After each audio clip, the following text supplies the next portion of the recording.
Hello everyone, welcome back to Gyan Darshan channel. आज का पहला सवाल है, राम राम दो बार क्यों बोलते हैं। दोस्तों, आज भी कई गांव ऐसे हैं जहां एक दूसरे को अभिवादन करने के लिए राम राम कहते हैं। लेकिन जरा सोचिए, भगवान राम का नाम अभिवादन करते समय एक बार भी तो ले सकते हैं, लेकिन ऐसा नहीं है। हम किसी को अभिवादन करते समय भगवान राम के नाम का उपयोग दो बार करते हैं। आखिर इसके पीछे का रहस्य क्या है, चलिए आपको बताते हैं। राम राम शब्द जब भी अभिवादन करते समय बोला जाता है तो हमेशा दो बार बोला जाता है। इसके पीछे एक वैदिक दृष्टिकोण माना जाता है। वैदिक दृष्टिकोण के अनुसार पूर्ण ब्रह्म का मात्रिक गुणांक 108 है। वह राम राम शब्द दो बार कहने से पूरा हो जाता है, क्योंकि हिंदी वर्णमाला में रा 27वां अक्षर है, आ की मात्रा दूसरा अक्षर और माँ 25वां अक्षर है। इसलिए सब मिलाकर जो योग बनता है वो है 27, 2, 25। तीनों को अगर जोड़ेंगे तो 54 आता है। अर्थात एक राम का योग 54 हुआ और दो बार राम राम कहने से 108 हो जाता है, जो पूर्ण ब्रह्म का द्योतक है। जब भी हम कोई जाप करते हैं तो हमें 108 बार जाप करने के लिए कहा जाता है, लेकिन सिर्फ राम राम कह देने से ही पूरी माला का जाप हो जाता है। इसलिए राम राम हमेशा दो बार बोला जाता है। चलिए अगले सवाल की तरफ आगे बढ़ते हैं। सवाल नंबर 2, जेसीबी मशीन का रंग पीला क्यों होता है। दोस्तों, आपने कंस्ट्रक्शन साइट पर पीले रंग की मशीन से खुदाई या तोड़फोड़ जैसे कामों को होते हुए देखा होगा, जिसे दोनों तरफ से ऑपरेट किया जा सकता है। पूरी दुनिया में इस बड़े काम की चीज का जमकर इस्तेमाल होता है। इस जंबो मशीन का रंग पीला होता है, इसे जेसीबी कहते हैं।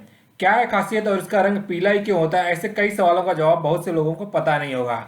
तो आइए आपको देते हैं उन रोचक तथ्यों के बारे में जानकारी जिसे हम जेसीबी की हिस्ट्री खंगाल कर लाए हैं। जेसीबी दुनिया की पहली ऐसी मशीन है जो बिना नाम के साल 1945 में लॉन्च हुई थी।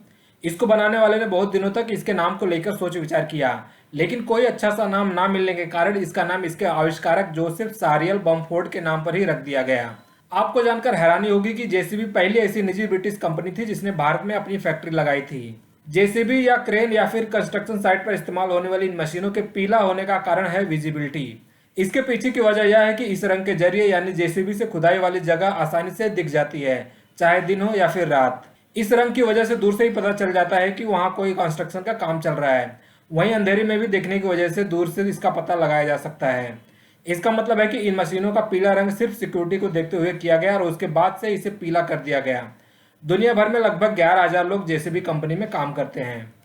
सवाल नंबर 3, मुस्लिम महिलाएं बुर्का क्यों पहनती हैं। सभी धर्मों के अपने अपने तौर तरीके हैं, सबके अपने अपने रीति रिवाज हैं। सभी धर्मों में वेशभूषा खान पान के साथ रहना सहना भी अलग अलग है। सभी अपने धर्म का पालन करते हैं और अपने धर्म को मानते हैं। लेकिन हम आपको इस्लाम धर्म से जुड़ी कुछ जानकारी बताने जा रहे हैं। जैसा कि आप सभी जानते हैं कि मुस्लिम धर्म की महिलाएं बुर्का पहनती हैं, लेकिन हम आपको इस्लाम धर्म से जुड़ी कुछ जानकारी बताने जा रहे हैं। जैसा कि आप सभी जानते हैं कि मुस्लिम धर्म की महिलाएं बुर्का पहनती हैं, लेकिन क्या आपने कभी सोचा कि मुस्लिम महिलाएं बुर्का क्यों पहनती हैं, इसके पीछे क्या कारण है। तो आइए आपको बताते हैं कि मुस्लिम महिलाएं आखिर बुर्का क्यों पहनती हैं। जिस तरह से सभी धर्मों का अपना एक धार्मिक ग्रंथ होता है, ठीक उसी तरह से इस्लाम धर्म का भी सबसे महत्वपूर्ण ग्रंथ है कुरान। कुरान ग्रंथ के मुताबिक इस्लाम धर्म के समस्त रीति रिवाज इस किताब कुरान पर आधारित हैं, क्योंकि कुरान इस्लाम धर्म के लोगों को रहन सहन, वेशभूषा और खान पान के बारे में संपूर्ण जानकारी नियमों के अनुसार बताई गई है। इसी कुरान में बताया गया है कि मुस्लिम महिलाओं को कैसे कपड़े पहनने चाहिए। कुरान के अनुसार मुस्लिम महिलाओं को ऐसे कपड़े पहनने चाहिए जिसमें उनकी आंखें, चेहरा, उनके हाथ पैर किसी अनजान आदमी को दिखाई ना दें। इसलिए मुस्लिम महिलाएं बुर्का पहनकर अपना सारा शरीर ढक लेती है। वैसे भी आजकल तो बुर्का पहनने का स्टाइल भी काफी चल चुका है। सवाल नंबर 4, रात में दाह संस्कार क्यों नहीं करते हैं। दोस्तों, गरुड़ पुराण के अनुसार रात में अर्थात सूर्यास्त के बाद दाह संस्कार को हिंदू धर्मशास्त्र के विरुद्ध माना गया है। इसीलिए रात में अगर किसी की मृत्यु हो जाती है तो उसके शव को रखकर सुबह होने का इंतजार करते हैं। उसके बाद अगले दिन सूर्योदय के पश्चात दाह संस्कार किया जाता है। रात में यानी सूर्यास्त के बाद दाह संस्कार करने पर मान्यता है कि स्वर्ग के द्वार बंद हो जाते हैं और नरक के द्वार खुल जाते हैं। ऐसे में जीव की आत्मा को नरक का कष्ट भोगना पड़ता है। इसके साथ ही यह भी माना जाता है कि अगले जन्म में ऐसे व्यक्ति को कोई अंग दोष से युक्त हो सकता है। सवाल नंबर 5, परछाई का रंग काला क्यों होता है। असल में जिसे हम काला रंग कहते हैं वह एक रंग नहीं, वह किसी भी प्रकार के रंगों का अभाव है, अर्थात रंगहीनता की स्थिति ही काला रंग है। जब किसी वस्तु से प्रकाश की किरणें टकराती है तब वह प्रकाश में मौजूद उसके घटक रंगों को अवशोषित कर लेती है तथा कुछ रंगों को परावर्तित कर देती है। जिस रंग को परावर्तित करती है वह वस्तुओं में उसी रंग की दिखाई देती है। किसी की परछाई का होना वहां प्रकाश का अभाव होता है। परछाई तब बनती है जब रोशनी के मार्ग पर कोई अवरोध उत्पन्न होता है। यह अवरोध प्रकाश के विपरीत दिशा पर रोशनी को पहुंचने से रोकता है, जिससे वहां परछाई का निर्माण होता है। जब उस परछाई वाले स्थान से किसी भी प्रकार का प्रकाश परिवर्तित होकर हमारी आंखों पर नहीं पहुंच रहा है, इसलिए वह स्थल हमें काला दिखाई देता है। सवाल नंबर 6, अंधविश्वास कैसे पैदा होता है। अंधविश्वास एक ऐसा विश्वास है जिसका कोई उचित कारण नहीं होता है। एक छोटा बच्चा अपने घर, परिवार एवं समाज में जिन परंपराओं, मान्यताओं को बचपन से देखता एवं सुनता आ रहा होता है, वह भी उन्हीं का आचरण से पालन करने लगता है। यह अंधविश्वास उसके मन मस्तिष्क में इतना गहरा असर छोड़ देता है कि जीवन भर वह इन अंधविश्वासों से बाहर नहीं आ पाता। अंधविश्वास अधिकतर कमजोर व्यक्तित्व, कमजोर मनोविज्ञान एवं कमजोर मानसिकता के लोगों में देखने को मिलता है। जीवन में असफल रहे लोग अधिकतर अंधविश्वास में विश्वास रखने लगते हैं एवं ऐसा मानते हैं कि अंधविश्वासों को मानने एवं इन पर चलने से शायद वह सफल हो जाएं।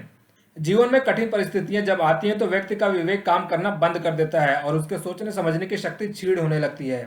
वह परिस्थितियों से निकलने के लिए अन्य लोगों की सलाह लेता है। ऐसे में व्यक्ति को जो मार्ग दिखाई देता है वह उस पर चलने लगता है। फिर जीवन में किए गए किसी गलत कार्य और भय की वजह से भी शिक्षित व्यक्ति अंधविश्वास का सहारा लेने पर मजबूर हो जाता है। वह उन परिस्थितियों से निपटने का मार्ग खोजता है और अंधविश्वास में फंस जाता है। व्यक्ति अपने घर, परिवार एवं समाज में जिन परंपराओं, मान्यताओं को बचपन से देखते एवं सुनता आ रहा होता है, वह भी उन्हीं का पालन करने लगता है। व्यक्ति का मन और मस्तिष्क आसपास के घटनाक्रम से सीखता है। धार्मिक एवं पारिवारिक कार्यक्रमों का जाने अनजाने मन और मस्तिष्क पर प्रभाव पड़ता है। आस्था का अतिरेक अंधविश्वास को जन्म देता है। शिक्षित व्यक्ति को भी यह लगने लगता है कि तंत्र मंत्र से समस्याओं का समाधान संभव है। इस तरह शिक्षित व्यक्ति भी अंधविश्वास में फंस जाता है।